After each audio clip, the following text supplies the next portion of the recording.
So Allah subhanahu wa ta'ala said to Adam alayhi salam and Hawa, what did He say to them? He said to them, Alam anhakuma an tilkuma ash-shajara. Did I not forbid you from that tree? Reminding them. So Allah asked them, Alam, did I not forbid you? Do you remember? They said yes. What happened at that moment when they ate from the tree or they approached the tree? There was actually a concealing. There was a part of their body, which was their awrah. It was concealed with light, with nur.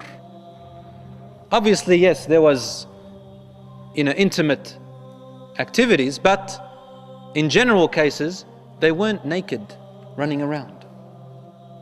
When they took from the tree, that nur went away, and so they were naked. And when we say that word naked, obviously some people, well, majority of us, we think, oh my God, this word, nudity or naked, it does trigger something inside of us. It triggers our senses. That's because it is our instinctive nature that Allah subhanahu wa ta'ala has created, that we are shy. We are shy. Even a child, 7 years old, 6, 5, 4 years old, wallah, even 3 years old, there comes a stage where they're shy. My daughter is now nearly 3 years old. When she wets her nappy, she's shy. And I think to myself, how can she be shy? I never taught her to be shy about that, but she's shy. My son is 2, 3 years old, he's shy. He goes to the toilet, something, he's shy. But it is an instinctive nature in a human being to be shy. You can get rid of that shame by committing the haram, and then Allah says, like zina for example, when you come close to it, it involves nudity. Allah says, وَسَاءَ سَبِيلًا, the end road of it is really bad. Your shame goes away, everything. Now, look at the combination here. Adam alayhi salam and Hawa ate or took from this tree. Suddenly, the shame came to them. From what? From less covering, less concealment. What is the combination between? Now obviously this was a disobedience. It was a sin. It was a minor sin, but it was a sin. That minor sin, what is the combination between the minor sin of approaching the tree and then revealing their awrah? This is something extraordinary. What is the relationship between committing that sin and the awrah being revealed? And so they were shameful. This is because every sin, my dear brothers and sisters, leads to immorality. It leads us to desensitization. You know what desensitization is? Like we're sensitive towards important things. Every sin makes you become desensitized. You no longer care about sins anymore. And even some people, they go very far to the point where it becomes very normal. Adultery is normal. Kissing a girl is normal. Sweet words in seclusion is normal. Forget about that. It's normal now, and I hate to say it, but now it's even among the Muslims themselves. Homosexuality is normal. Homosexuality is normal to some people. Normal. Desensitized. And I repeat, there was, subhanAllah, one time, went to this park, took my children there, and I saw this little girl, said it to you before, about 6, 7 years old. She's trying to play on the monkey bars. Her mother, and she was wearing a short skirt, the little girl. And the mother said, why don't you toss over, twist over, upside down. The little girl said to her mother, she said to her mother, I'm wearing a skirt, mum.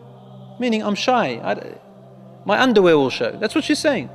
Her mother said to her, don't worry, you're still a little girl, you can do it. So the girl now, what happened? The mother's teaching made the girl think it's okay. This is the beginning, the first step to shame, to lack of shame, desensitization. Now, Adam a.s. ate from the tree or approached the tree in Hawa, and so the awrah was shown. There is a combination between sin and immorality, sin and indecency, sin and lack of shame. Why did Adam a.s. and Hawa eat from the tree? Didn't they know? Yes, they knew. Knowledge, but there was something else. The nafs. It is curiosity. I told you before, why do human beings say to themselves, I'm not going to go too deep? But then they find themselves going deeper. Because inside of our bodies, my dear brothers and sisters, Allah has created a test. Something that we can grow out of and become better human beings, or we can obey and become worse human beings. It is curiosity and desire. So when he told them don't eat from the tree, there had to be a secret to that tree. Akid fiha sir. There has to be a secret to it. I mentioned this last week.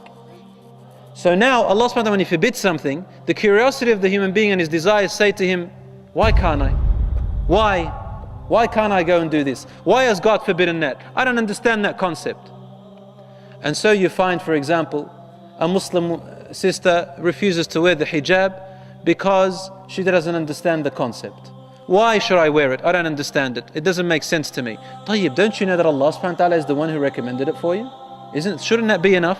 If you know Allah, if you really know Allah, you will trust Allah. A man says, why should I pray? I'm a good person. Prayer is meant to make me become a better person. I'm already a good person. Tayyib, again, although you probably lack a lot of knowledge, deep ignorance in the benefits of prayer, at least, who is the one who commanded you with it? Allah. Do you know Allah? Do you trust Allah? Tayyib, obey Him and watch what happens afterwards. Prophet Muhammad ﷺ prayed even though Allah subhanahu wa ta'ala had forgiven him all his sins, past, present and future. Yet he stayed in the nights until his feet cracked open and pus would excrete from them. Praying. أَفَلَا أَكُونُ عَبْدًا شَكُورًا. Shall I not be a thankful servant to Allah in the least? Sometimes Allah subhanahu wa ta'ala tests us so that we can grow and become better mu'mineen by forbidding certain things from us.